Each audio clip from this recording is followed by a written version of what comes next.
Good day mga ka-farmer, papa-rice milling muna tayo ng palay ng tito para may mautang na bigas. Ayan, sinakay na namin yan sa motor. Tapos pagkadating namin, ayan, ang daming ang palay dito sa bayuhan ng mga Ate Maylin.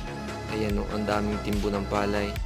Ayan, ang dami yan. Saka ako'y pumila ng matagal dahil nga ang dami nang nagpapabayo dyan dahil magandang service nila, parang kapamilya, parang channel to, kaya ang dami ng customer na nagpapabayo ng palay. Ayan, tapos binayo ng palay ng tito. Ayan, yun ang lumabas na bigas, ang puti ng bigas ng tito. Ayan, saka si kuya yun ang nag-a-assist. Ayan.